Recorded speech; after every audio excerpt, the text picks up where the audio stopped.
Jumat Agung kita memperingati kematian Tuhan Yesus. Tuhan Yesus datang ke dunia karena kasih-Nya kepada kita. Tuhan Yesus rela berkorban bagi kita demi menebus dosa-dosa kita. Kalau Tuhan Yesus tidak mengorbankan dirinya, kita tidak mendapatkan keselamatan. Kita akan sama seperti orang-orang lain, hidup dengan berusaha mencari selamat, dengan berusaha berbuat baik, dengan berusaha berpuasa, tapi semuanya tidak ada artinya. Maka dari itu, hari ini kita memperingati bahwa pengorbanan Tuhan Yesus untuk kita tidak sia-sia. Tuhan Yesus sudah menyelamatkan kita. Mari kita bangkit berdiri, kita akan memasuki saat teduh.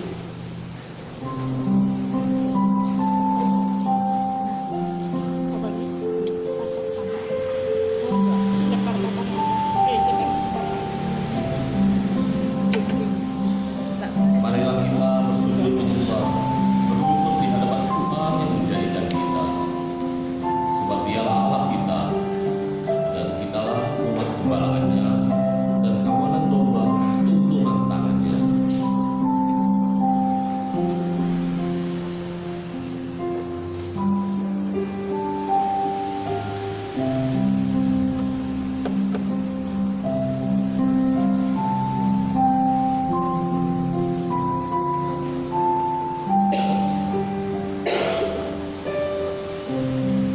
Pertolongan kita adalah dalam nama Tuhan yang menjadikan langit dan bumi.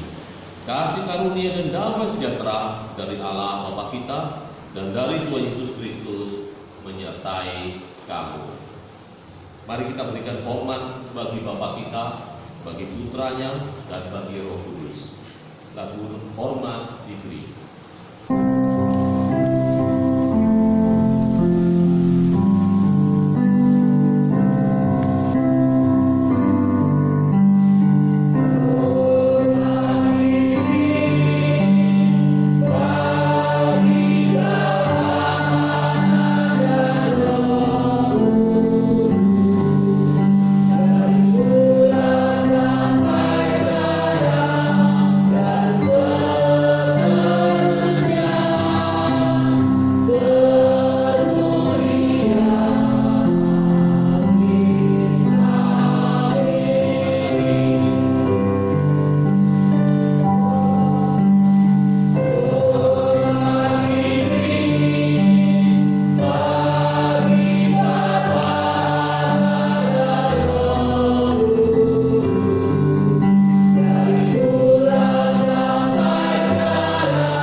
Ia dihina dan dihindari orang, seorang yang penuh kesengsaraan dan yang biasa menderita kesakitan. Ia sangat dihina sehingga orang menutup mukanya terhadap dia, dan bagi kita pun ia tidak masuk hitungan. Tetapi sesungguhnya dengan kita yang jatuhnya dan sengsara kita yang dipikirnya, karena kita mengira dan Tuhan itu yang biasa. Tetapi dia tertikam oleh karena pemberontakan kita, dia diremukkan oleh karena kejahatan kita. Ganjaran yang mendatangkan keselamatan bagi kita ditimpakan kepadanya, dan oleh bilur-bilurnya kita menjadi sembuh. Kita sebagian besar seperti domba, masing-masing kita mengambil jalan sendiri, tetapi orang dalam kepadanya dijadikan atas jalannya. Bersama-sama. Dia menjadikan diri tindas dan tidak membuka mulutnya seperti anak domba yang dibawa ke tempat layan. Seperti itu domba yang lalu kepada orang yang menggunting bulunya, ia tidak membuka mulutnya. Kita berdoa. Allah Bapa kami yang ada di surga, kami bersyukur berterima kasih untuk kasih sayang-Mu kepada kami. Kami bersyukur Engkau rela datang ke dunia, menjadi manusia, harus menjadi teladan hidup yang tidak berdosa, sehingga kami boleh melihat contoh dan kami boleh mendapatkan anugerah keselamatan akibat pengorbanan Tuhan bagi kami. Tuhan tolong bantu kami masing-masing pribadi lepas pribadi, kami boleh menghayati bahwa Tuhan datang, Tuhan menolong, Tuhan menebus kami, bukan hanya demi untuk mendapatkan pujian, tapi demi kami mendapatkan keselamatan. Tolong Bapa, bantu kami untuk mengisi hidup kami dengan benar-benar meneladani Tuhan. Tolong kami Bapa, dalam pujian demi pujian yang akan kami naikkan, kami betul-betul memuji dengan sungguh-sungguh. Kami bersyukur, berterima kasih untuk ibadah kami pada hari ini. Mohon berkat-Mu sampai akhirnya. Dalam nama Yesus kami berdoa. Amin. Terima kasih, saya persilakan dulu. Di muka Tuhan Yesus, betapa hina diriku. Kubawa dosa-dosaku di muka Tuhan Yesus. Kita akan menyanyikan lagu ini sambil kita mencoba merefleksikan diri kita, apakah kita sudah menjadi seorang Kristen yang baik. Kalau belum, kita mau datang, kita mohon ampun kepada Tuhan semua dosa-dosa yang kita lakukan. Mari kita nyanyikan lagu ini.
Mari kita bertobat di muka Tuhan Yesus.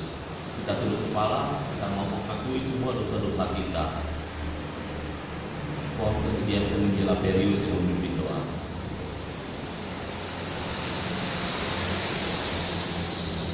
Tuhan Yesus, kami bersyukur atas kasih dan anugerah, atas karya yang Kau kerjakan bagi kami. Tuhan Yesus, kami menyadari betapa hina diri kami di hadapan Tuhan. Seperti lagu yang baru saja dinyanyikan di hadapan kami, bahwa kami ini adalah penuh dan dosa di hadapan.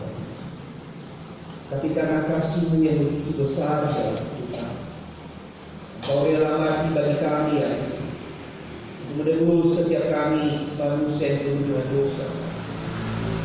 Tuhan, saat ini kami datang di hadapan-Mu, mengakui segala keberadaan kami saat ini, mengakui kehinaan kami, mengakui kerendahan kami dalam Tuhan. Ampuni kami jika selama ini kami memilih Engkau, melakukan hal-hal yang tidak berkenan denganmu.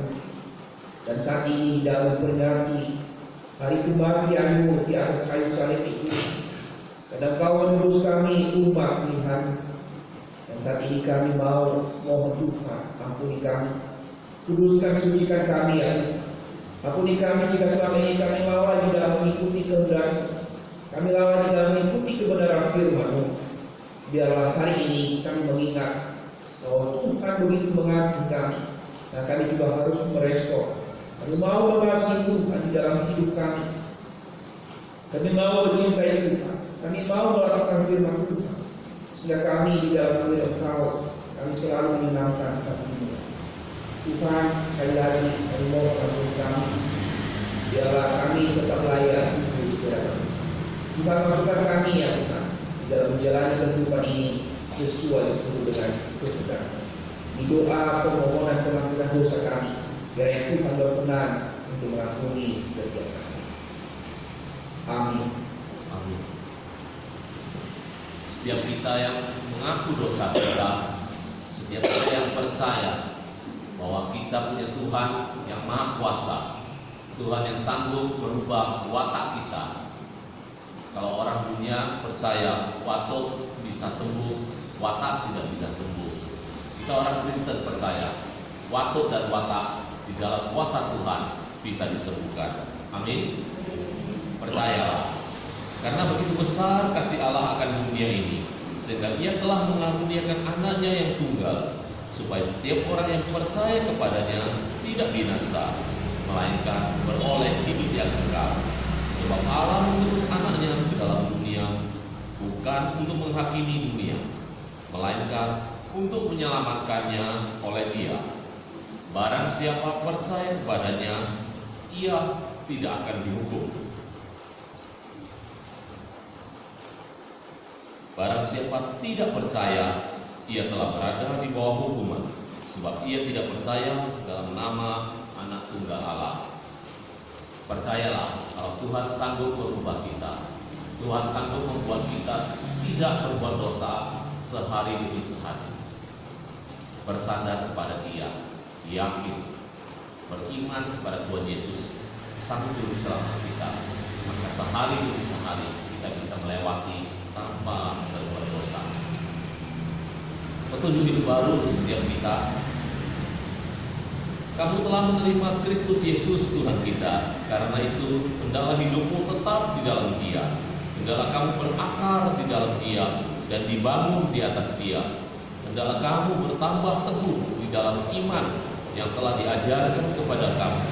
Dan hendaklah hatimu melimpah dengan syukur. Kita sambung dengan pujian Bawalah Aku Dekat ke Salib. Salib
Kristen dimanapun kita berada, maka kita harus berani mengakui ketika orang bertanya, apa agamamu?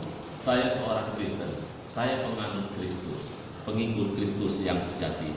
Mari kita bersama-sama mengakui, aku percaya kepada Allah, Bapa yang Maha Kuasa, Khalik dan bumi, dan kepada Yesus Kristus, Anaknya yang tunggal Tuhan kita, yang dikandung dari Roh Kudus, lahir dari darah Maria, yang menderita sengsara, di bawah pemerintahan Pontius Pilatus, disalibkan, mati dan dikuburkan, turun ke dalam kerajaan Allah, pada hari yang ketiga, bangkit pula dari antara orang mati, naik ke surga, duduk sebelah kanan Allah, Bapa yang Maha Kuasa, dan dari sana Ia akan datang untuk menghakimi orang yang hidup dan yang mati.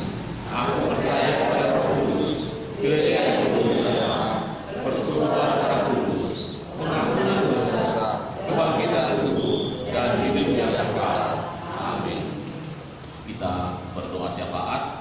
Yang pertama kita berdoa untuk ibadah Paskah pada hari Minggu besok, kiranya bisa berjalan lancar.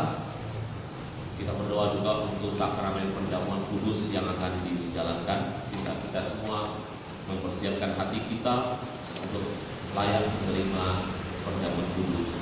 Kita berdoa juga untuk setiap kita agar tetap teguh di dalam iman kepada Yesus Kristus dan setia mengasihinya. Kita berdoa juga untuk setiap anggota keluarga kita yang belum beriman kepada Tuhan Yesus, agar mereka mendapatkan kasih karunia Allah, sehingga melalui kita mereka boleh percaya kepada Tuhan. Kita buka suara bersama-sama, kita mendoakan beberapa hal ini. Saya berterima kasih kepada kami boleh berlangsung lancar sampai saat ini. Kami juga mau berdoa kepada Paskah pada Minggu, Tuhan mau bersertai, semua boleh bersama-sama mengikuti dengan khusyuk, sukacita, karena Tuhan bangkit dan kubur, bangkit menyelamatkan kami, menebus kami. Terima kasih Bapak. Acara ini acara di dalam ibadah Paskah, Tuhan mau bersertai, hamba boleh mimpin, hamba boleh menjadi pimpinan, Tuhan mau pimpin. Berkati kami semua juga yang ada yang berdoa dengan kami, agar kami boleh teguh di dalam iman kami kepada Tuhan. Banyak tantangan di depan kami, dalam hidup kami, dalam keluarga kami menemui banyak tantangan, banyak masalah. Tuhan membantu kami untuk sadar dan yakin bahwa Tuhan berkuasa memecahkan semua, memberi solusi untuk semua masalah dan tantangan yang kami temui. Oh, bantu kami untuk mengasihi satu dengan lain, bantu kami untuk saling berbentuk kami melewati hari demi hari di dalam dunia ini. Tuhan juga setiap kami semua, bantu kami untuk mau bersaksi kepada keluarga kami yang belum percaya. Bantu kami untuk menginjili mereka. Pakai kami Bapak, urapi lidah bibir kami, sehingga kami mau bercerita tentang kasih karunia Tuhan dengan pengetahuan dan setiap orang. Tolong kami semua Bapak, mohon kasih sayang-Mu. Kami bersyukur, terima kasih untuk berkat. Dalam nama-Mu kami berdoa.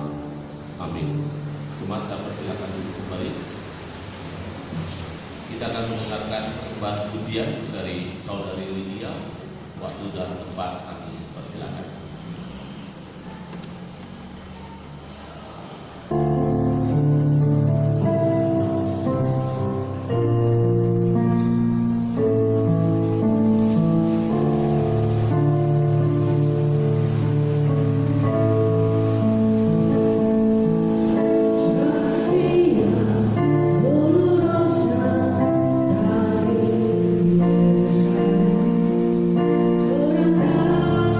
Surga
Tuhan Yesus.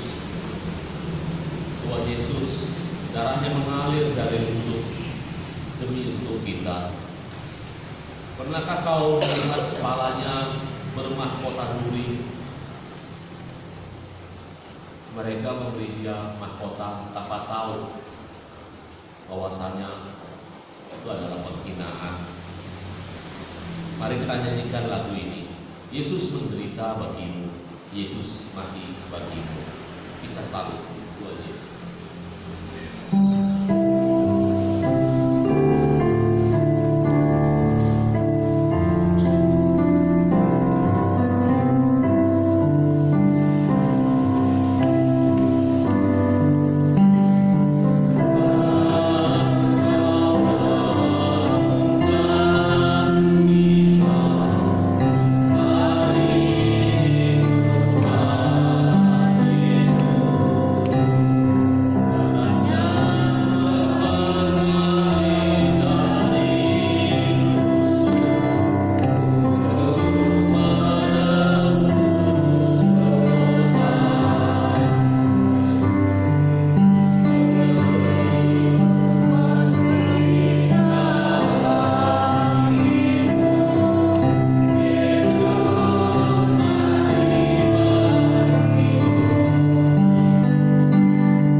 Bapa di surga, setiap hamba memperingati Jumat Agung, betapa kasih-Mu yang begitu besar Tuhan. Begitu cintanya Engkau kepada hamba yang paling berdosa. Engkau rela mati, Engkau rela dihina, Engkau rela dicambuk, disalib.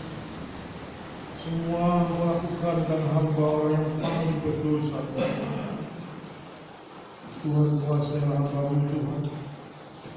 Pada Jumat Agung ini kami diberi kesempatan oleh Tuhan bisa memberitakan kebenaran firman-Mu.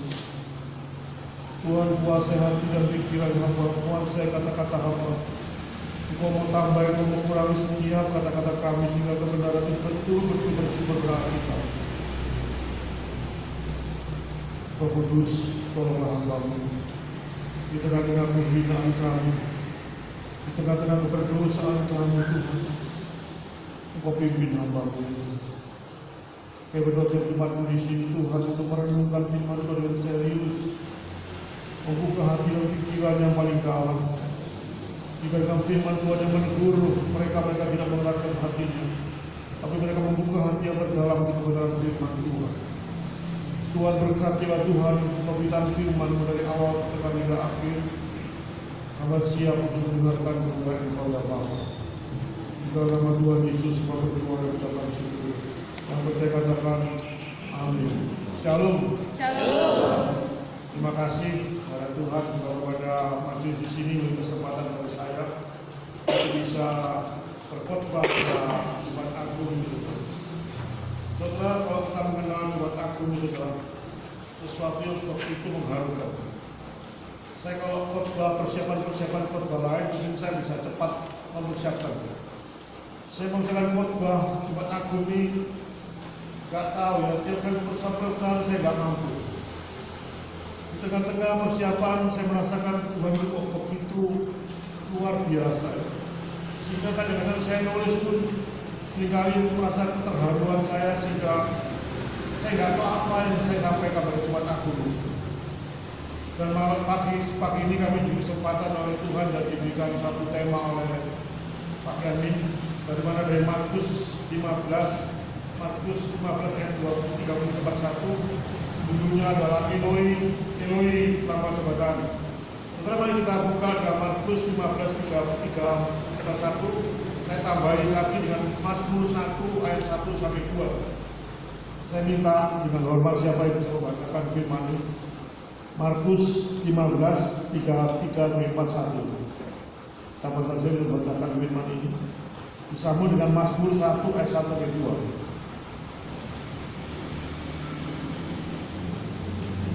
Siapa yang bisa membacakan? Siapa yang bisa membacakan? Markus 15 ayat 33 sampai 2. Pada jam 12 digelarkan mengikuti seluruh daerah itu dan berlangsung sampai jam 3. Dan pada jam 3 berserulah Yesus dengan suara nyanyi, Eloi, Eloi lama sabachthani, yang berarti, Allahku, Allahku, mengapa Engkau meninggalkan aku? Mendengar itu beberapa orang berdiri di situ berkata, lihat, ia memanggil Elia.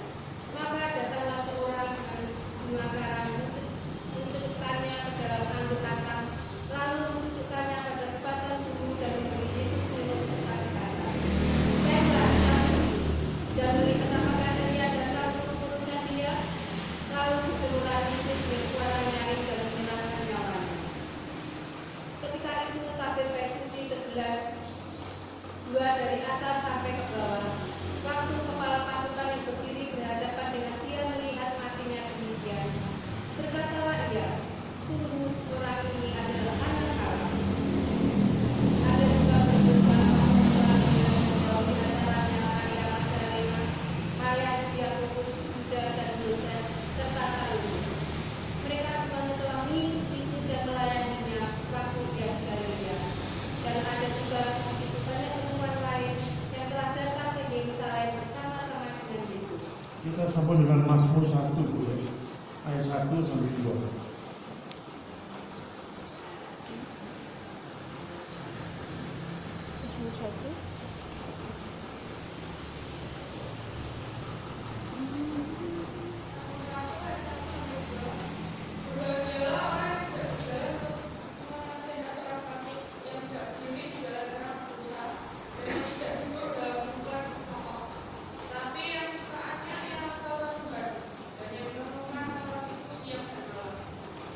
Amin. Terima kasih kepada firman Tuhan.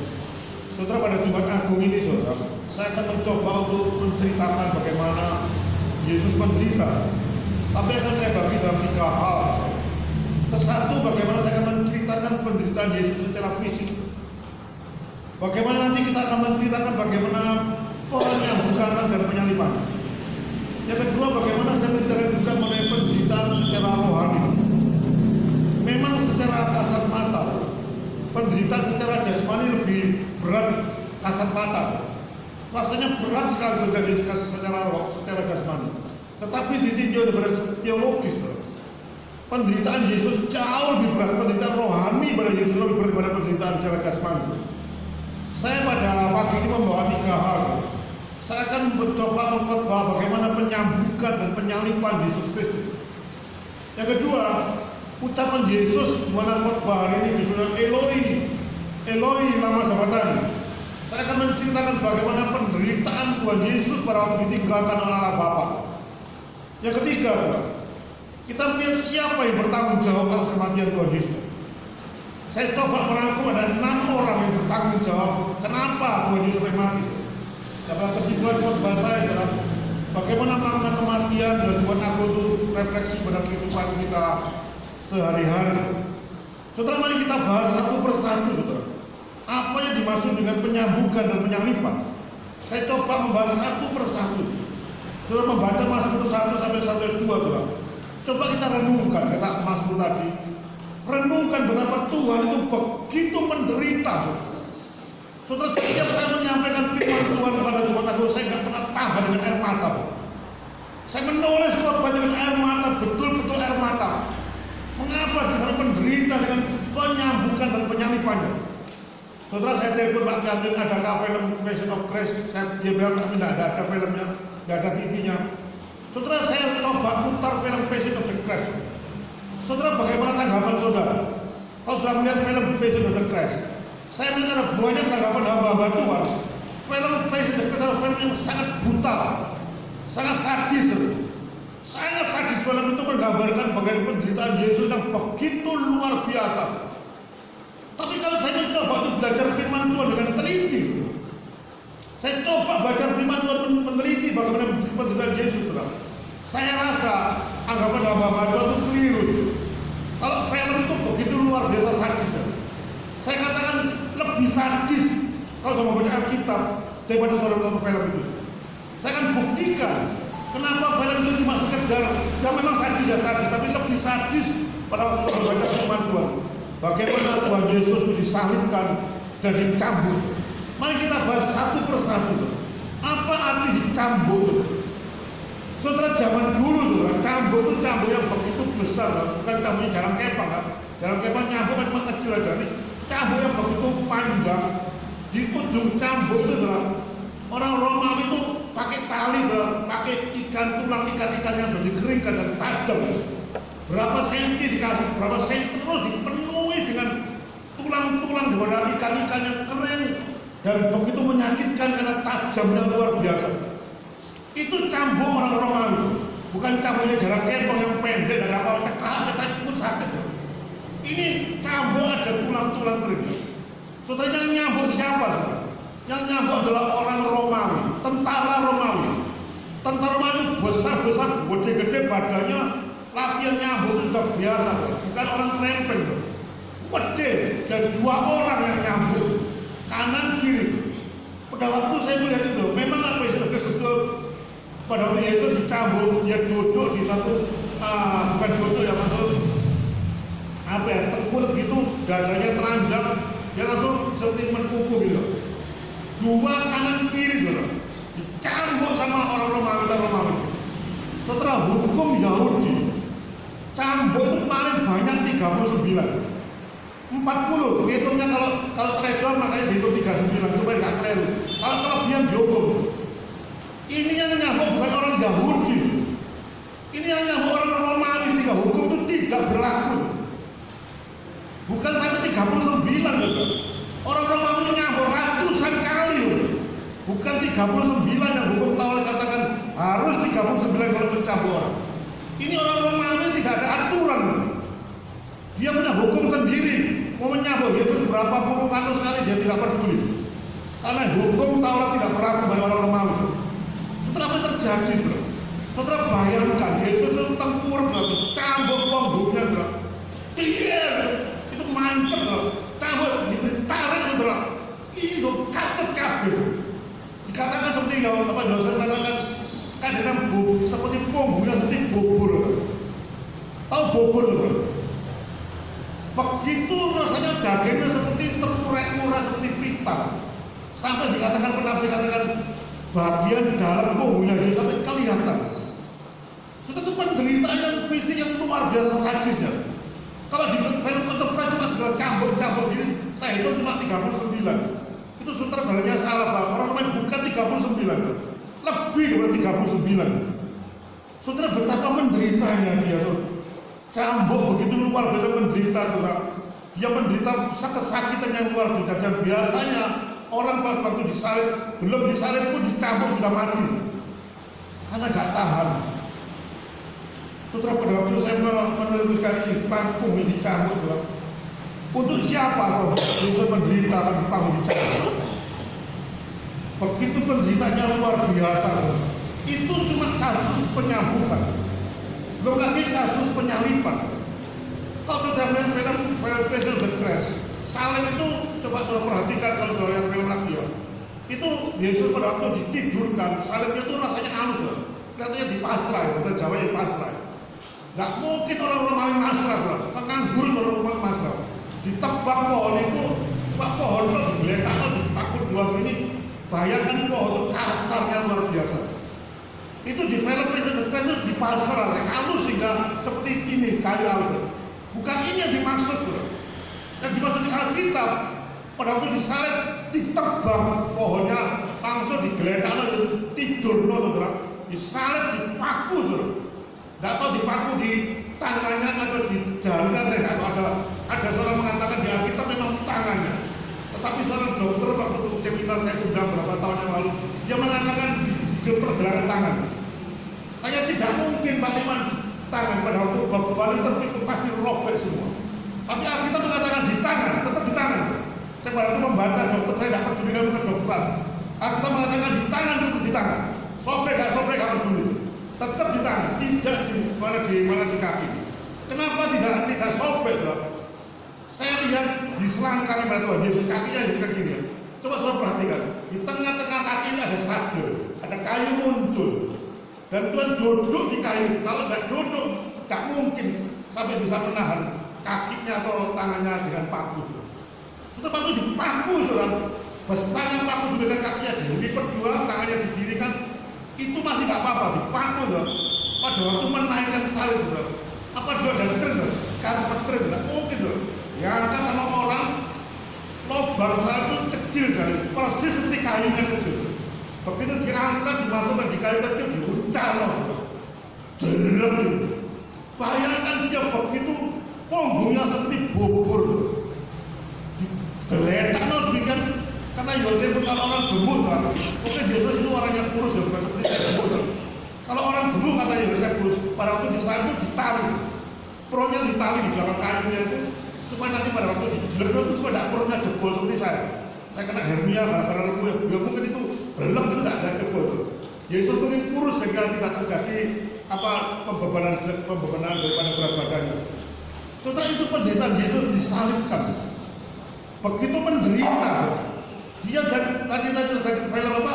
Aku Villa Dolorosa itu disalib, salib dicambuk berapa kilo dia naik ke bukit. Itu tuh penderitaan yang luar biasa. Belum lagi disalib dia 6 jam di kayu salib. Jam 12 baru ada tanda-tanda bahwa dia mengalami kematian, saudara. Dia berkatakan Eloi, Eloi lama sabachthani. Saudara bayangkan pada waktu dia diikat, dimasukkan di salib, dia 6 jam bernapas di kayu salib. Saudara pada waktu napas kata Yosefus, setiap kali Tuhan narik napas di salib, kakinya dijejek. Karena gak tahan, semuanya rusak semua tubuhnya. Saudara begitu menderitanya, saudara. Sampai saya gak tahu bagaimana membayangkannya. Itu penyambukan dan penyalipan luar biasa, saudara. Saudara biasanya, saudara, orang yang disalib, saudara, itu mesti ngomel.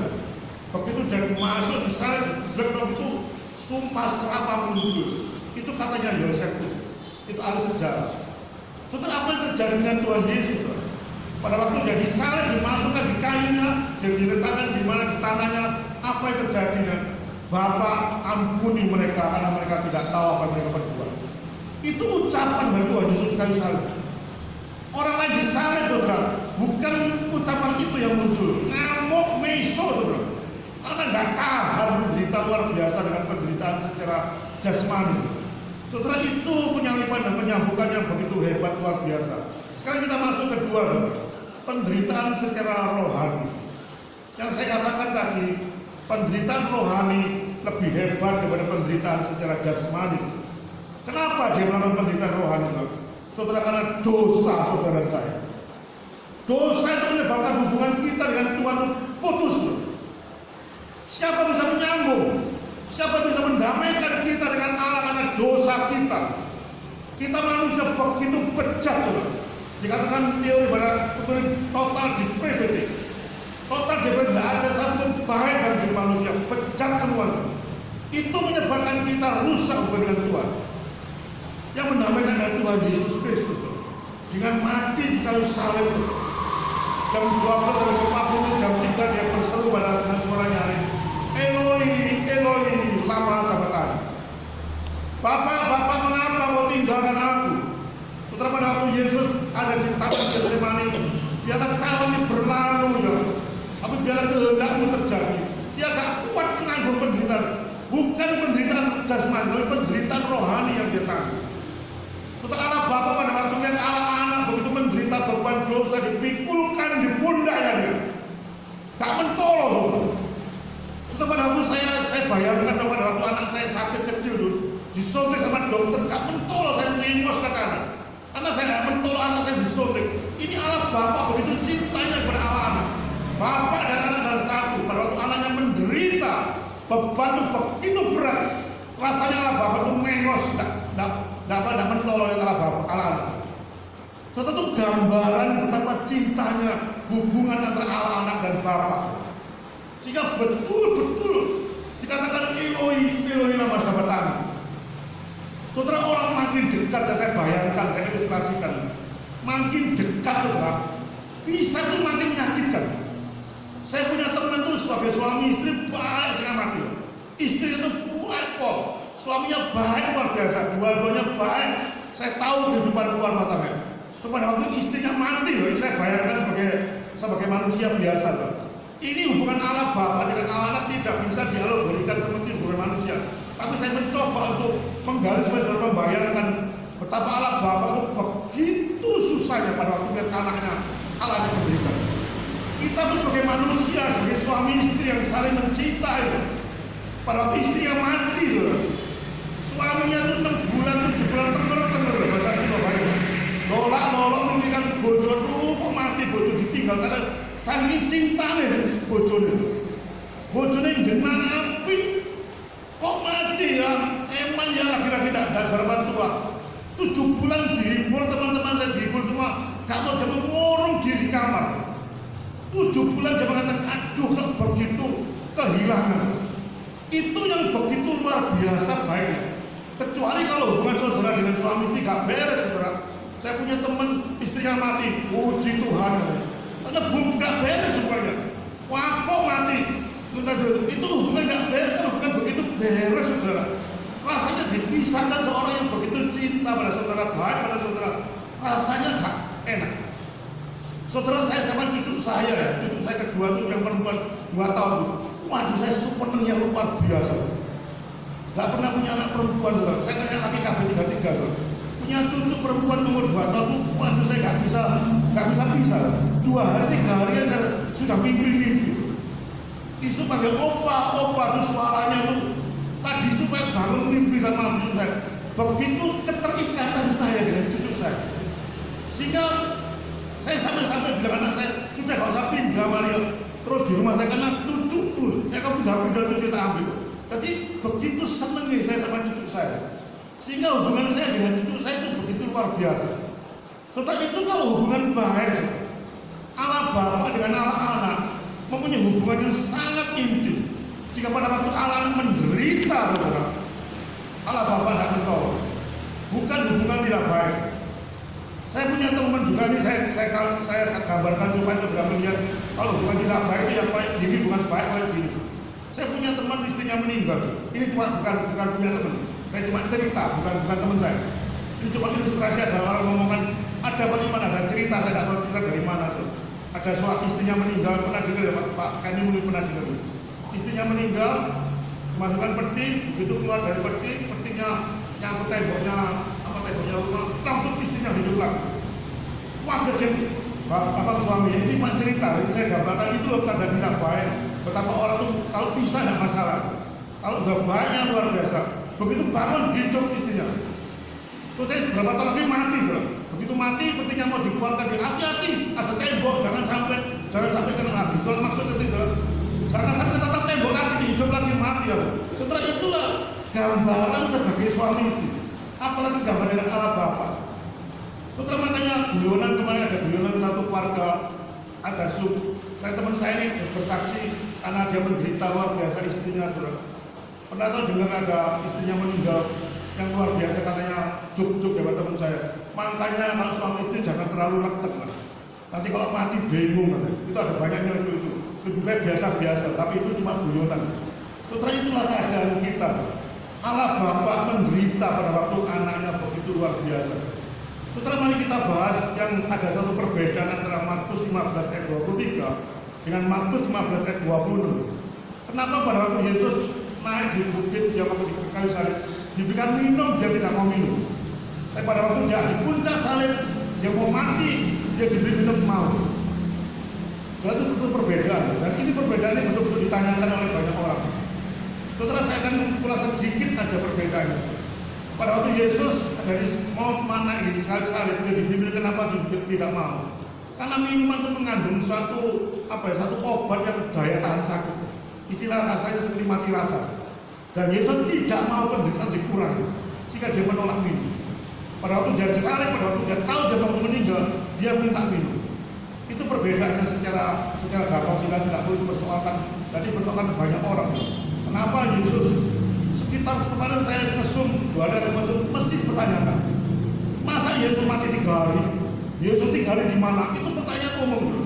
Yang balik-balik dijawab, balik-balik muncul pertanyaan. Tetapi itu pertanyaan yang sudah saya jawab. Yang terakhir dan pertanyaan yang terakhir, siapa yang bertanggung jawab atas kematian Tuhan Yesus? Saya coba ada 6 orang yang bertanggung jawab akan kematian Tuhan Yesus Kristus. Yang pertama adalah tokoh-tokoh agama Yahudi dan pengadilan beragama. Kenapa saya katakan dia bertanggung jawab? Yang pertama, dia merasa iri hati. Dan Yesus begitu banyak pengikutnya. Sementara agama Yahudi makin ditinggalkan. Saudara, saya akan kontraskan daripada kematian Habel dengan kematian Yesus Kristus. Darah Habel pada waktu mati, dia berteriak kepada Allah membalas dendam. Darah Yesus pada waktu dia mati, dia minta ampuni mereka. Dan Habel kenapa dibunuh oleh Kain karena dia merasa iri hati. Persis seperti Mahkamah Agama. Membunuh Yesus karena merasa dia iri hati. Saudara, dosa iri hati adalah dosa yang paling kuno di Alkitab. Pertama diciptakan manusia, dosa pertama muncul dari dosa iri hati. Sehingga terjadi pembunuhan. Setelah saya terangkan pada jemaat-jemaat saya, hati-hati dengan iri hati. Orang Yahudi itu merasa Yesus itu begitu populer, begitu banyak pengikutnya, iri hati. Sehingga dengan berbagai macam cara supaya Yesus itu dibantai. Setelah iri hati menjadi satu kehidupan saudara yang tidak tenang. Melihat orang lain begitu enak, kenapa saya nggak enak-enak? Cuma saya mengatakan kenapa saya Pak Liman saya melayani Tuhan. Saya ikut gereja berapa tahun, Pak Liman jadi masjid berapa tahun. Rumah gak punya rumah, kontrak terus loh. Gak pernah punya kendaraan mobil, gak punya terus dia merasa itu loh. Baru melayani Tuhan. Bentar aja pada juanya luar biasa langsung punya rumah. Setelah dosa ini hati-hati. Saudara hendaklah saudara tinggalkan ini hati itu secara sepintas. Terima apa adanya itu. Saudara kalau saudara terima adanya bersyukur pada Tuhan, saudara tidak akan pernah punya penyakit. Begitu enaknya, tenang aja, tidak perlu iri hati, tidak perlu ada dendam, tidak perlu ada sakit hati. saudara ini kan hidupnya enak. Kalau ada iri hati, ada dendam di dalam hati terus bergejolak, dan saudara tidak akan pernah tenang hidup itu. Mahkamah Agama itu bencinya sama Tuhan Yesus karena dia merasa iri hati. Yang kedua, saudara, Mahkamah Agama menampilkan saksi-saksi palsu, sehingga Tuhan Yesus dihukum dan diserahkan di Pontius Pilatus. Yang kedua, saudara, siapa yang bertanggung jawab itu Yudas Iskariot. Ini tokoh yang bertanggung jawab kematian itu. Kenapa dia bertanggung jawab? Dia menjual Yesus dengan 30 keping. Saudara, ini pertanyaan lagi yang sering ditanyakan di YouTube. Kenapa Pak Iman Yudas Iskariot mengkhianati Tuhan Yesus? Ini kan berarti keselamatan bisa hilang. Dulu Yudas Iskariot selamat, tetapi karena tingkah lakunya sendiri sehingga dia tidak selamat. Berarti saya bahas keselamatan itu bisa hilang. Ini loh buktinya Yudas Iskariot. Dulu dipilih Tuhan karena dia berulah sehingga tidak dipilih. Saudara, apakah betul seperti itu, saudara? Saya agak menyimpang sedikit, saudara, karena ini pertanyaan yang muncul dalam YouTube. Mesti dalam jiwa aku muncul pertanyaan Yudas Iskariot. Dihubungkan dengan keselamatan yang bisa hilang. Setelah mari kita baca dalam Yohanes 6 ayat 70, kita sekali lagi membacakan sama Yohanes 6 ayat 70 sampai 71. Bisa membaca secara cepat. Saya akan buktikan bahwa Yudas Iskariot memang tidak selamat.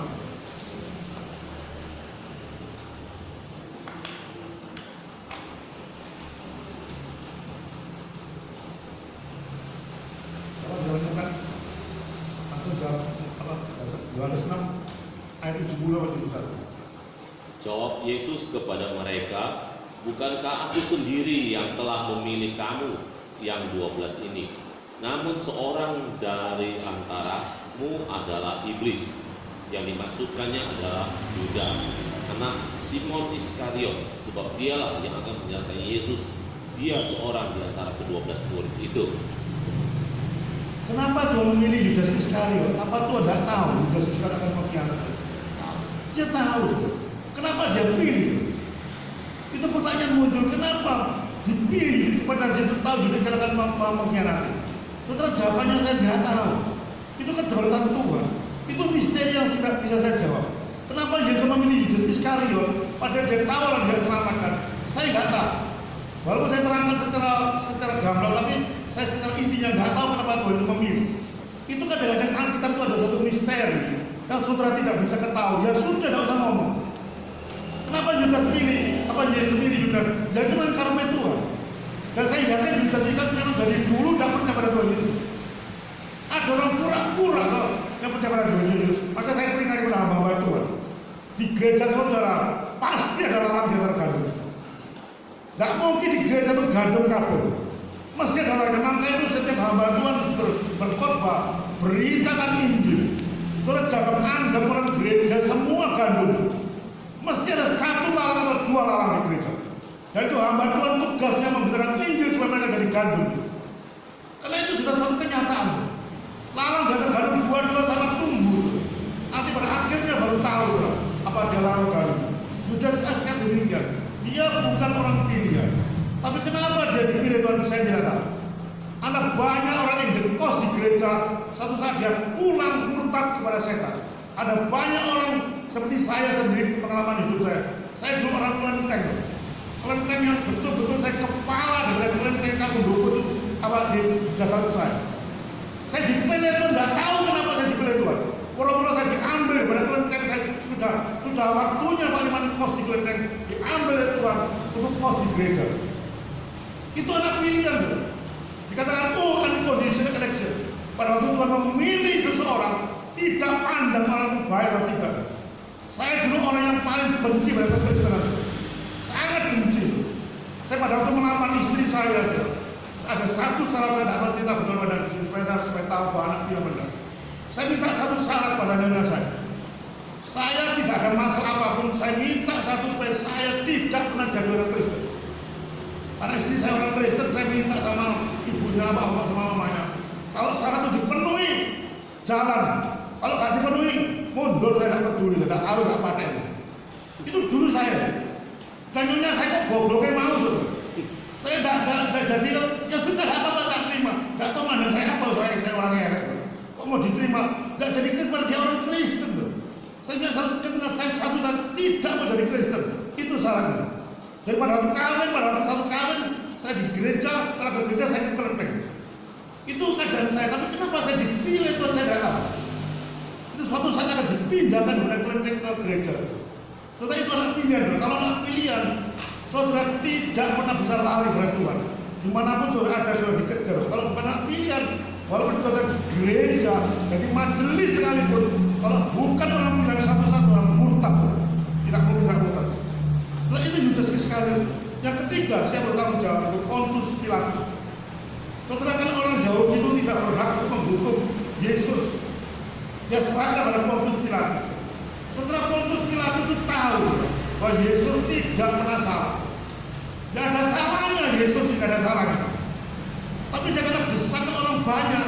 Jadi saya sudah memperingatkan, hati-hati Pontius Pilatus, dengan orang ini saya mimpi tadi malam tidak enak. Tapi Pontius Pilatus takut pada orang baik dan cuci tangan. Akhirnya dia mengembalikan lagi pada Herodes. Dikembalikan Yesus pada Herodes supaya Herodes sendiri mengadili. Dipanggil sama Raja Herodes dan menjadi orang nomor 4 bertanggung jawab Raja Herodes. Selepas pada waktu Raja Herodes terima Yesus, juga Raja Herodes tidak mengetahui kesalahan Tuhan Yesus, tidak ada kesalahan. Tapi sekali lagi Herodes didesak oleh orang Yahudi supaya dihukum Yesus. Dikembalikan lagi kepada Pontius Pilatus. Jadi Yesus dipingpong. Dikasihkan Herodes tidak terima, kasih Pontius Pilatus, tidak terima, dikasihkan Herodes. Jadi Yesus tidak ada salahnya apa-apa, tapi bagaimana supaya bisa mengadili? Akhirnya sudah di Pontius Pilatus, saudara. Ada satu hari yang mengatakan ini hari istimewa. Ada 2 orang yang akan dibebaskan. Satu Yesus Barabas, satu Yesus Kristus. Bagaimana orang Yahudi membebaskan mana 2 orang ini? Semua orang Yahudi berteriak-teriak karena hasutan pada tokoh-tokoh Yahudi. Yesus Kristus yang disalib. Saudara, inilah orang yang bertanggung jawab dalam masyarakat Yahudi. Saudara membaca di kitab Matius sudah 27 ayat 25. Saudara. Pada waktu orang-orang Yahudi mengatakan salibkan Yesus, salibkan Yesus. Coba kita terakhir ya, tidak terlalu terakhir ada baca ayat ini. Matius 27 ayat 20, ya 24 dan 25.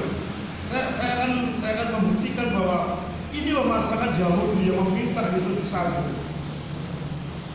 Matius 27, 24, 25.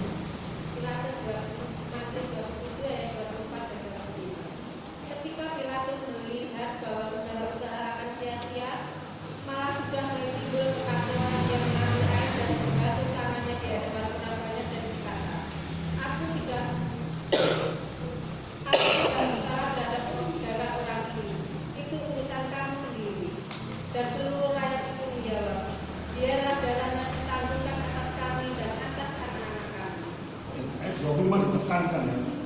Dan seluruh rakyat itu menjawab, biarlah darah Yesus ditanggungkan atas kami dan atas anak-anak kami. Saudara kalau membaca itu Ulangan 28 karena sendiri, sudah baca sendiri Ulangan 28, 53, 50. Ini persis tujuan daripada perjanjian lama. Dan Lukas 23 ayat 27, 28 juga digenapi. Pada waktu orang Yahudi mengatakan salibkan Yesus, Barabas dibebaskan. Oh mengatakan tidak ada salahnya orang ini. Orang Yahudi mengatakan biar dosanya itu tanggung, keturunanku yang menanggung dan anak cucuku yang menanggung. Sudah perkataan itu begitu luar biasa. Hati-hati dengan perkataan seseorang. Saya punya keponakan kemarin selingkuh. Saya panggil dia karena saya tahu nyonyanya sama anaknya kasihan. Saya panggil, kenapa dia selingkuh? Ini gak tahu anak sama nyonya anaknya begitu menderita. Ya sudah, aku gak isar. Aku kejebak di perempuan itu, saya jika saya mau, gak mau saya ngelakuin satu pertimbang. Lu dosamu apa? Dia bilang, aku tanggung katanya. Waduh, saya muntah. Kemudian saya ngomong sama saya, dosanya aku tanggung sendiri. Persis seperti orang Yahudi ngomong, aku tanggung. Saudara, jangan main-main dengan ucapan-ucapan. Saya tekankan jangan main-main dengan sembarangan ucapan, aku tanggung dosa. Seorang ibu juga jangan main-main dengan ucapan pada waktu dia mendidik anaknya. Didik anaknya juga saya banyak coba saya begitu saya dengar sendiri sudah. Kalau sudah sama anaknya mangkel, sudah waduh dipisui, dikutuk, macam-macam. Hati-hati dengan mulut seseorang. Kalau menurut seorang itu betul-betul dengan sikap hidupnya dikatakan biar aku tanggung. Itu apa yang terjadi? Pada waktu orang Yahudi mengatakan biar Yesus aku tanggung dalam. Saudara, pada tahun 70 Masehi, tentara Romawi bernama Jenderal Titus, itu betul-betul dinubuatkan dengan David. Yerusalem di lockdown bersama tentara Romawi. Kita di lockdown dikasih makan tidak masalah, dicumpuk di lockdown dikasih makan, dia dikasih makan. Ini tentara Romawi dengan Jenderal Titus tahun 70 Masehi mengepung Yerusalem. Dikepung Yerusalem 2 minggu, 3 minggu, 1 bulan habis semua persediaan makanan. Dan nubuat pada Ulangan 28, 5, 3, 5, 7 tergenap itu. Seorang ayah akan memakan mayat anaknya. Seorang tetangga akan makan mayat semua tetangganya. Ini dinubuatkan dalam Ulangan 28, 53, 57. Saking laparnya, mayat anak digodok bareng-bareng dimakan tuh. Itu keadaan orang Yahudi karena dia mengatakan aku tanggung. Kenyataannya dihancurkan orang Yahudi. Orang perempuan hamil maka dalam Lukas 23, 27, 28 berbahagialah orang perempuan yang tidak menyusui. Berbahagialah orang perempuan yang tidak punya anak. Bukan berarti orang punya anak tidak bahagia, tidak. Maksudnya untung pada waktu ada perempuan tidak punya anak. Coba punya anak pada waktu itu disikat anak bayinya. Dikatakan bayinya diremuk, dipelontir. Seorang wanita hamil ditusuk. Setelah itu ucapan dari orang Yahudi. Aku menyatakan Yesus akan tanggung dosa. Tahun 70 Masehi disikat oleh orang tentara Romawi dengan Jenderal Titus. Sampai dikatakan oleh Yosefus, saking menderitanya sehingga tidak ada tangisan. Orang yang saking menderitanya itu mati rasa. Mati rasa itu nangis, gak bisa nangis. Buyu gak bisa buyu. Karena penderitaannya itu luar biasa. Saudara, jangan main-main dengan ucapan. Jangan main-main dengan dosa. Gak apa-apa dosa ini. Dosa kita tanggung apa akibatnya. Saudara, jangan pernah main-main. Hati-hati dengan dosa. Allah kita Allah penuh dengan kasih. Ya kasih, saudara. Tapi Allah kita juga bisa murka. Saudara, berdosa. Memang kita sebagai manusia bisa kadang-kadang jatuh dosa, oke. Tapi begitu kita tahu dosa, kita lari terus dan kita akan keluar dari dosa. Itu anak Tuhan. Bukan seperti babi yang dilopor menikmati. Tidak mungkin anak Tuhan sejati menikmati dosa. Tidak mungkin. Kalau anak Tuhan menikmati dosa, nolong dan nolong terus, gosip dan gosip terus, berzina terus, terus saya yakin dia bukan anak Tuhan. Anak Tuhan pada waktu berdosa, dia tahu berdosa, memang dia bisa jatuh. Tapi begitu jatuh dan minta ampun dari Tuhan dan lari pada dosa itu anak Tuhan sejati. Maka di gereja jangan pernah main dengan dosa. Dosa dendam tadi, dendam itu sama orang. Jangan biarkan itu menguasai diri saudara. Tadi sudah termasuk hidup dalam dosa. Karena Tuhan tidak mungkin mengalami dendam. Keluarkan dendam itu, keluarkan kebencian. Sebab itu anak Tuhan, lepaskan pengampunan. Itu anak Tuhan. Jangan main-main dengan dosa. Orang Yahudi mengatakan dosa aku tanggung, dihancurkan oleh Tuhan. Biarlah pada pagi ini, saudara, saya sering kali berkorban dengan keras. Bukan berarti saya jahat, saya mengeraskan lebih baik keras. Seorang sahabat memukul dengan baik, daripada mengelus-elus tapi akhirnya masuk ke dalam jurang neraka. Saudara, saya katakan, saudara, hati-hati dengan Tuhan Yesus. Betul-betul dia mati untuk kita dan saudara. Saudara, setelah 6 orang bertanggung jawab, siapa bertanggung jawab lagi, saudara? Siapa bisa menjawab pertanyaan saya? Selain 6 orang yang disebutkan tadi, Herodes, Pilatus, masyarakat Yahudi, tentara Romawi, ada 6 orang yang disebutkan Judas Iskariot, ada 6 orang yang bertanggung jawab. Pada waktu kematian pada Habel yang bertanggung jawab pada Kain, yang akan membunuh Habel. Tapi di mana Yesus mati ada 6 orang bertanggung jawab. Siapa bertanggung jawab? 6 orang. Tapi selain 6 orang itu siapa bertanggung jawab kematian Tuhan Yesus? Sampai pertanyaan saya suka ada satu interaksi itu. Selain 6 orang yang sebutkan tadi, siapa yang bertanggung jawab kematian Tuhan Yesus? Siapa saudara? Kalau kalau tidak menjawab, saya traktir pulang ke traktir atau makan di mana nih, tak kasih itu. Siapa bertanggung jawab? Siapa bertanggung jawab? Gampang persoalan tadi. Siapa bertanggung jawab? Siapa? Kurang jelas siapa lagi? Kalau Bapak kan dia punya, Bapak kan ada bertanggung jawab. Yang materi Yesus pada waktu di dunia itu, saya katakan 6 orang tadi. Judas Iskariot, orang-orang Yahudi, Pontius Pilatus, Herodes, 6 orang. Selain 6 orang itu siapa lagi yang bertanggung jawab menyebabkan Yesus mati dari salib? Kita. Apa kita? Betul, kita. Saudara saya juga tanggung jawab akan kematian Tuhan Yesus. Kenapa? Karena kita berdosa. Tuhan menebus kita selagi kita masih berdosa. Bukan kita baik. Kita masih berdosa, Tuhan menebus kita. Dan kita, saudara saya, adalah orang-orang yang bertanggung jawab akan kematian Tuhan Yesus. Kalau saudara tidak berdosa, tidak mungkin Tuhan datang ke dunia. Tuhan datang ke dunia untuk menebus dosa saudara saya, yang saudara saya tidak mungkin melakukan. Tidak mungkin Tuhan menebus dosa. Saya adalah orang yang berdosa. Saudara, ada satu pertanyaan waktu saya debat dengan orang non-muslim atau orang liberal saya di YouTube.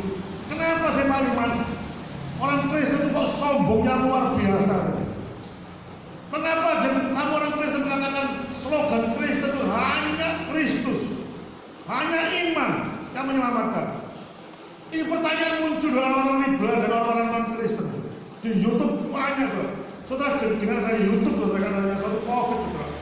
YouTube muncul, saudara. Itu ajaran yang benar, ajaran yang paling brengsek muncul semua di YouTube. Dan itu pertanyaan muncul pada waktu saya nge-zoom dengan orang-orang sekitar saya nge-zoom. Dia bertanya orang-orang, mengapa sih Pak Liman? Kok Yesus Kristus itu satu-satunya Tuhan dan satu orang Kristen? Hanya melalui Yesus Kristus lah sudah masuk ke surga. Teman saya yang kaya orang Kediri, saudara. Temannya Bu istrinya Abid mengatakan pada saya waktu debat dengan YouTube sama saya. Loh Pak Liman kok sombong luar biasa? Ini orang Kediri, saya terang-terang ngomong. Dia orang kaya di Kediri. Di waktu YouTube dia saya debat sama dia. Ada dia mengatakan keselamatan itu dengan perbuatan baik.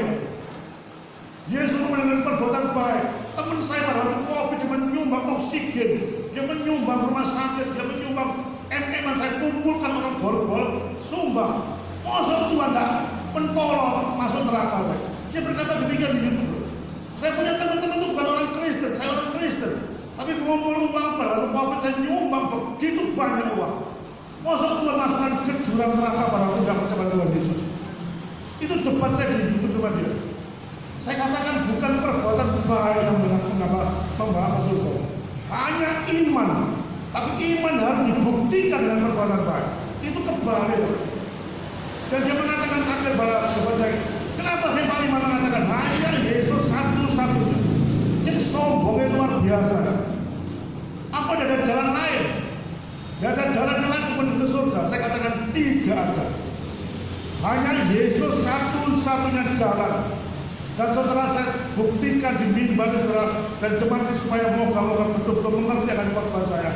Hanya Yesuslah satu-satunya Tuhan dan Juru Selamat. Saudara di luar Yesus saudara masuk jurang neraka. Karena di luar saudara tidak pernah bisa berbuat apa. Dan kenapa Tuhan Yesus? Saudara tidak ada satu orang bisa membereskan dosa. Saya pada orang yang tidak berdosa. Kita orang berdosa tidak mungkin pada waktu Tuhan mati karena tirai itu terbelah dari atas ke bawah. Tirai terbelah berarti dibuka akses kita masuk ke Tuhan. Yang siapa boleh masuk adalah Yesus. Karena dia orang yang tidak berdosa didamaikan. Hamba kita orang berdosa didamaikan dengan orang yang berdosa. Dan hanya Yesus satu-satunya bisa melakukan itu. Di luar tokoh-tokoh agama lain tidak pernah tidak berdosa. Tunjukkan pada saya tokoh mana saya pada Tuhan yang berdosa. Semua berdosa.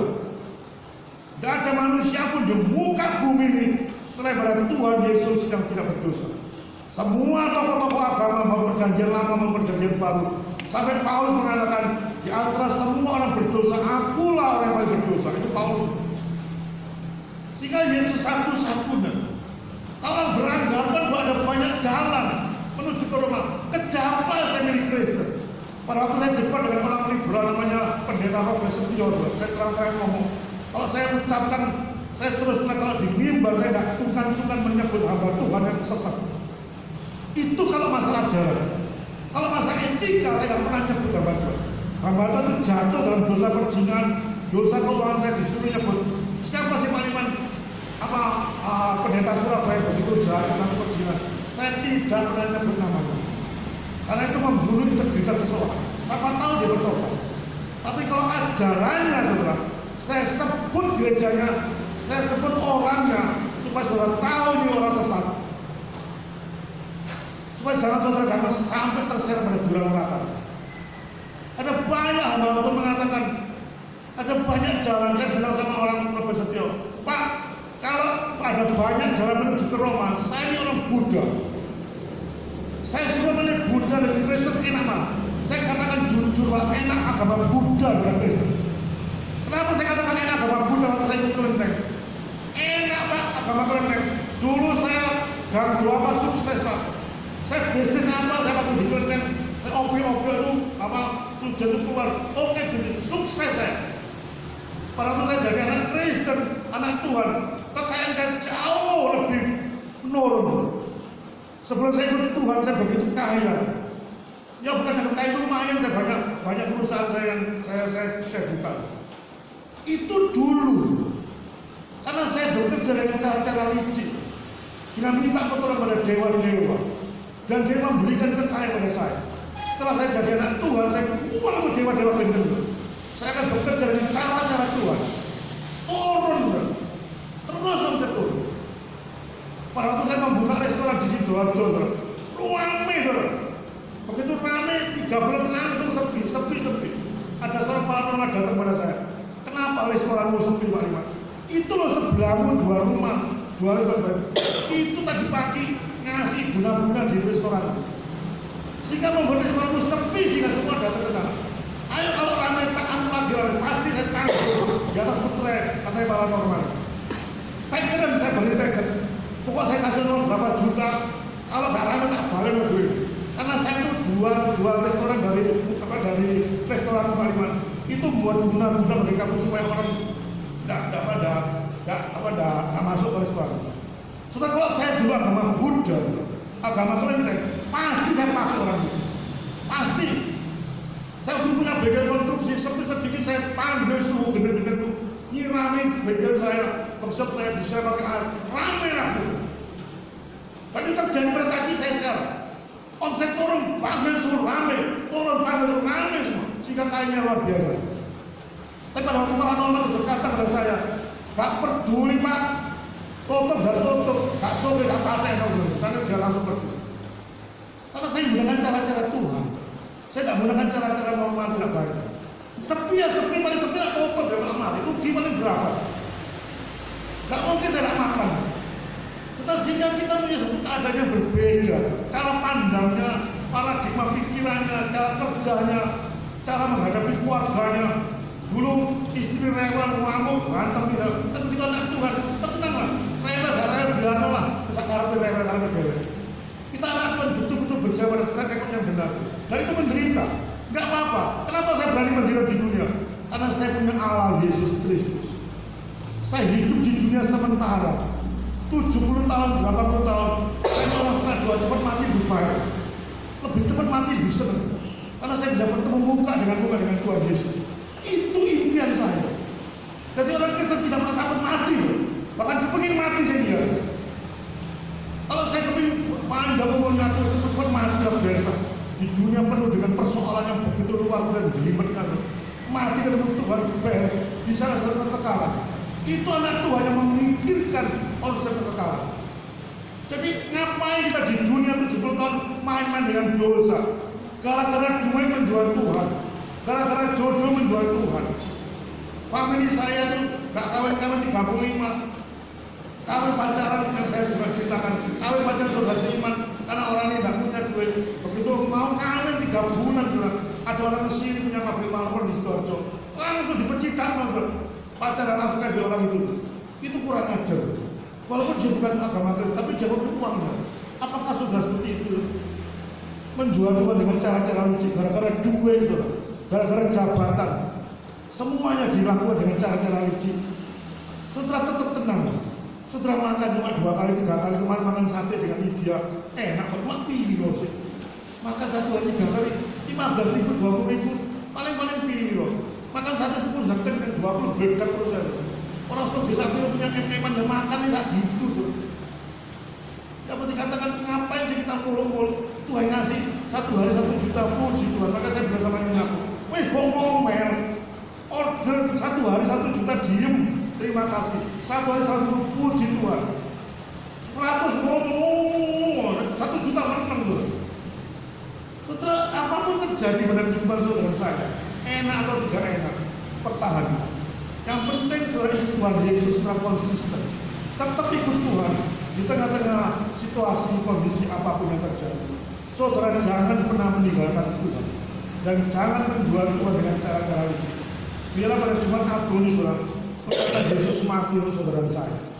Kematian yang begitu mengerikan Tuhan, dicambuk, disalib, daripada puncaknya mati dia. Semua dilakukan untuk dosa saudara saya. Apakah saudara mengasihi Tuhan dengan sungguh-sungguh? Coba kita renungkan firman itu. Kita tundukkan kepala, kita merenungkan firman itu sekira-kira 2 menit. Bagaimana Tuhan mati untuk kehidupan saudara saya.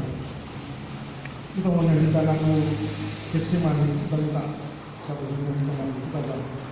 Sudah mendengar lagu itu, sudah merenungkan. Tuhan mati di kayu salib. Di Getsemani dia bergumul, biarlah cawan berlalu, tapi kehendakmu yang terjadi. Apakah saudara anak Tuhan yang menurut aturan Tuhan?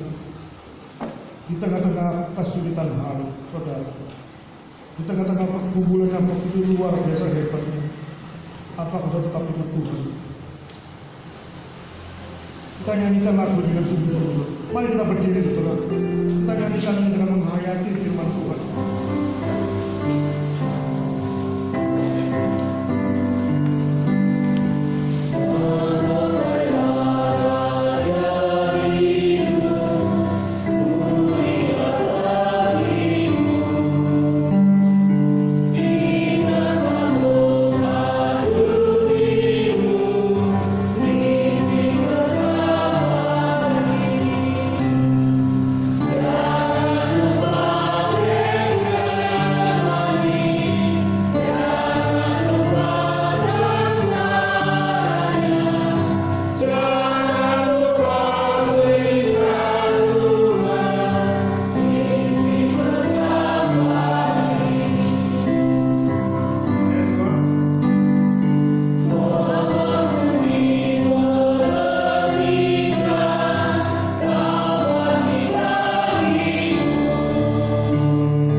Jangan lupa cinta Tuhan.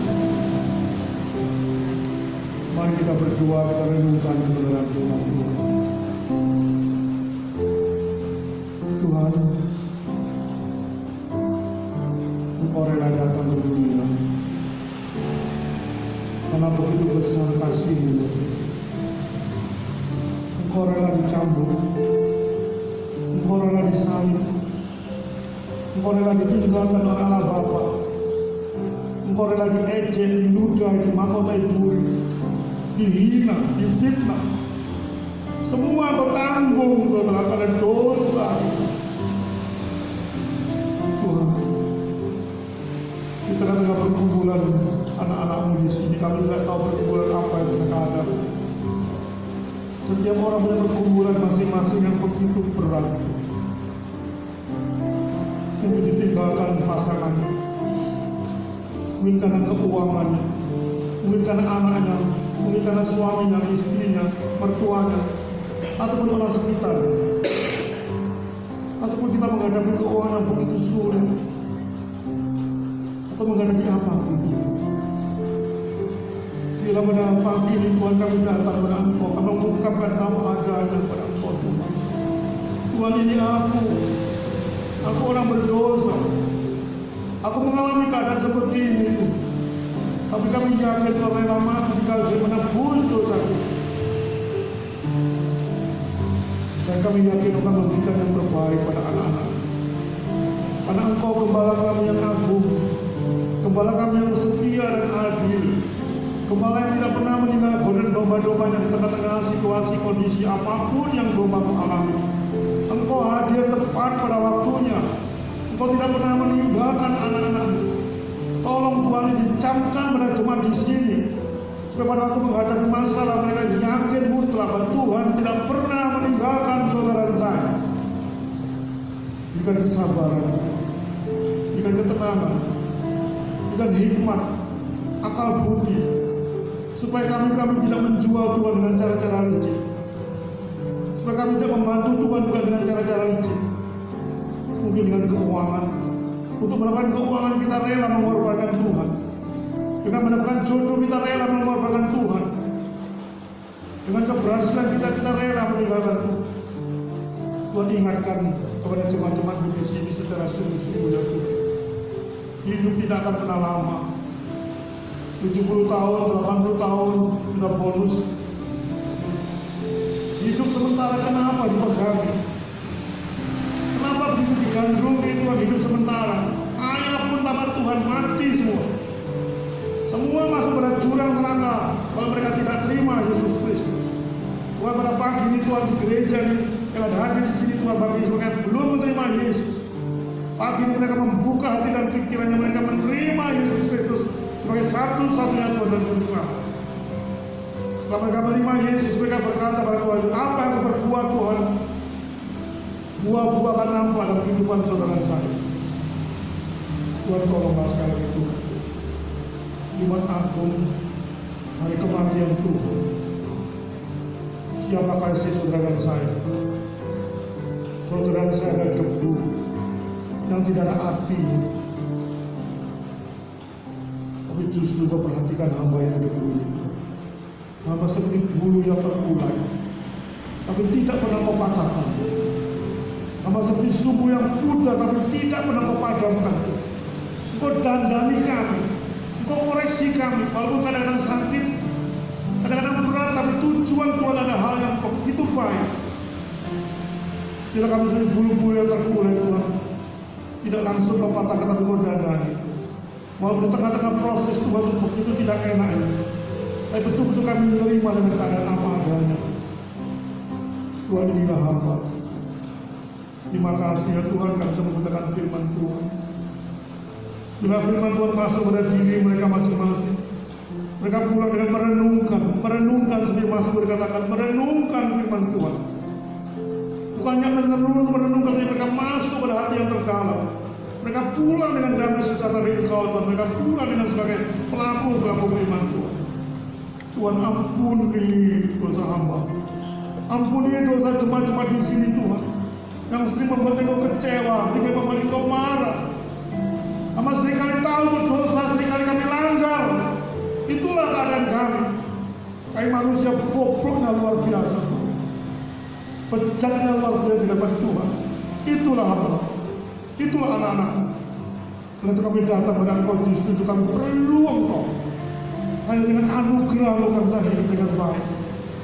Hanya dengan anugerah-Mu kita sadar pada dosa dan kembali pada jalan yang benar. Tanpa Engkau kami tidak mungkin bisa hidup dengan baik. Tolonglah jemaat di sini Tuhan, konsisten sampai mati ikut Tuhan dengan serius, apapun yang terjadi. Terima kasih ya Tuhan.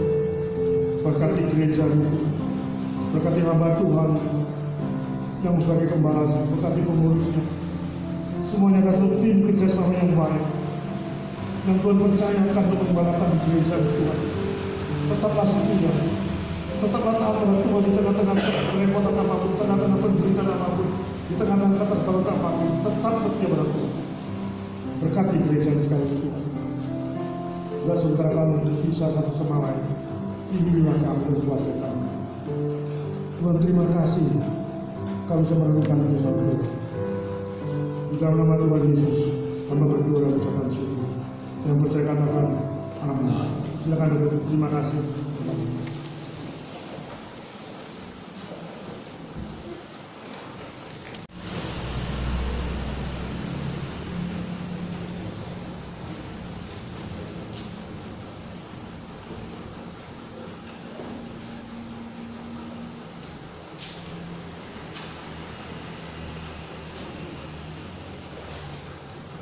Puji Tuhan, setiap kita semua sudah boleh mendengar bahwa Tuhan mati juga karena kita.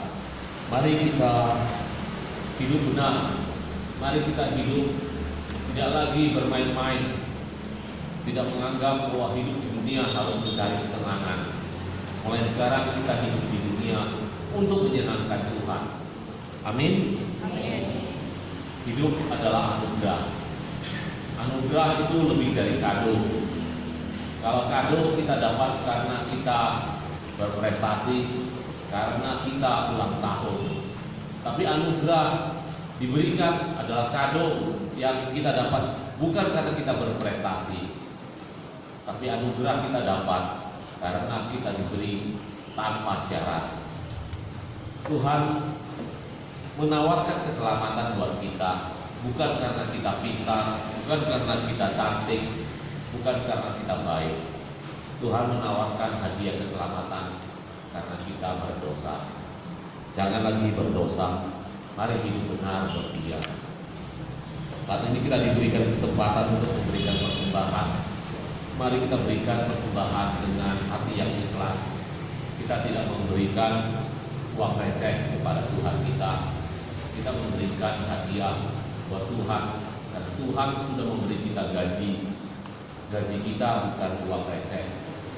Gaji kita cukup untuk hidup kita. Mari kita berikan hidup kita. Itu adalah persembahan yang kudus. Itu adalah ibadah yang sejati. Sambil persembahan dijalankan, mari kita menyanyikan lagu yang sama seperti Pak Liman pimpin tadi, pimpin ke Kalvari. Amin.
Tuhan, kami mau memahkotaimu dengan hidup kami yang benar. Kami mau memberi persembahan, dan kami sudah memberi persembahan dengan ikhlas. Janda yang miskin memberi persembahan dengan uang receh, tapi uang receh itu adalah seluruh penghasilan dia pada hari ini. Dia tidak tahu lagi apa yang akan dia makan pada hari esok. Tuhan, jangan sampai kami memberi uang receh dari apa yang sudah kami dapatkan, karena kami tidak memberi seluruh penghasilan kami. Kami hanya benar-benar memberi uang receh. Tolong ampuni kami Tuhan, ketika kami hanya ikhlas memberi uang receh. Kami tidak memahkotai Tuhan dengan benar. Kami tidak memuliakan Tuhan dengan benar.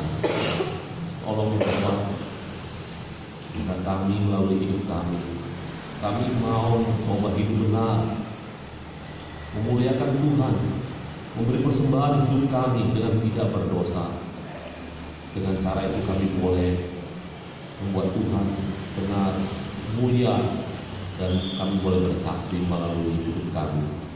Tolong ya Bapak, tolong berkati persembahan kami ini, sehingga persembahan kami boleh berguna bagi pekerjaan Tuhan melalui gereja kami ini.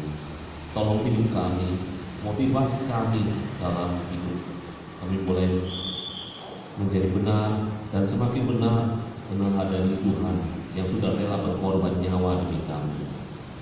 Terima kasih Bapak, terima kasih untuk kesempatan hidup kami ini. Dalam nama-Mu kami berdoa. Amin.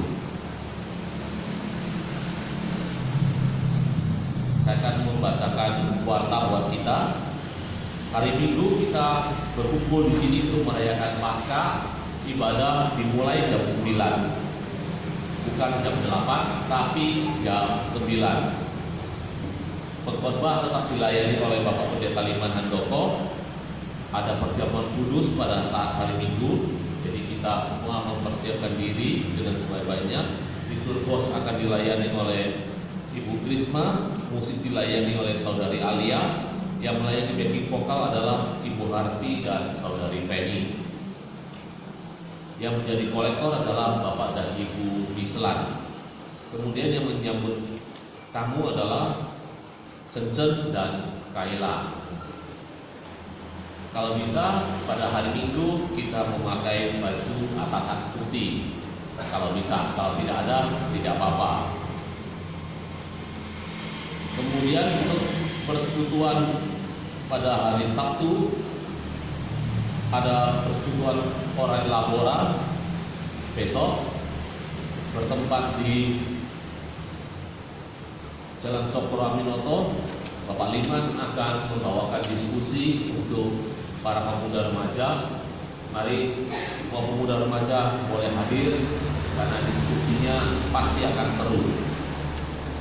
Kemudian seluruh jemaat juga ingin mengucapkan selamat ulang tahun kepada Ibu Sumiati yang berulang tahun pada tanggal 7 hari ini. Tuhan Yesus memberkati. Selamat ulang tahun Bu Sumiati.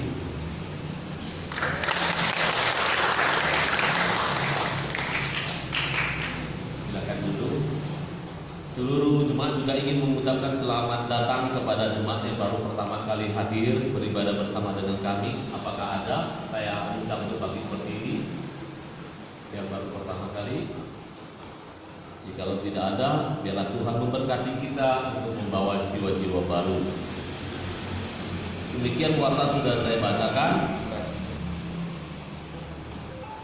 Saya undang kita semua bangkit berdiri. Kita menyanyikan dosologi dan menerima doa berkat.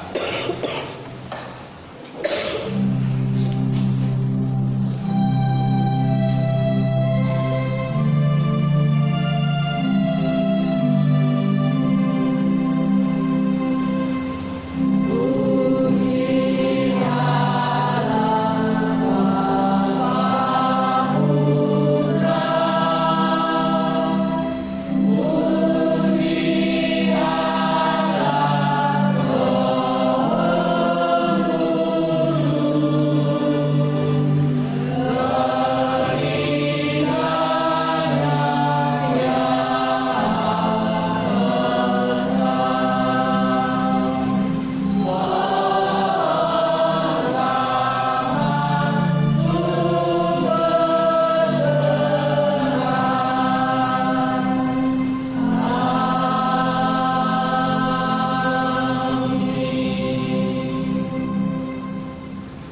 Ibu saudara-saudariku, mari kita mengingat firman Tuhan hari ini yang mengingatkan kita bahwa karya keselamatan sudah dikerjakan oleh Kristus di atas kayu salib sekali untuk selamanya. Untuk itu, marilah kita hidup kudus di hadapan Tuhan. Janganlah kita menyalibkan Kristus untuk kedua kalinya. Karena karya keselamatan hanya sekali untuk selama-lamanya. Bapak Ibu saudara-saudariku, mari kita arahkan hati kita. Mari kita menerima berkat yang berasal dari Tuhan. Tuhan memberkati kita dan melindungi kita. Tuhan menyinari kita dengan wajah-Nya dan memberi kita damai kasih karunia-Nya. Tuhan menghadapkan wajah-Nya kepada kita dan memberi kita damai sejahtera dari saat ini hingga sampai kedatangan Kristus yang kedua kalinya. Amin.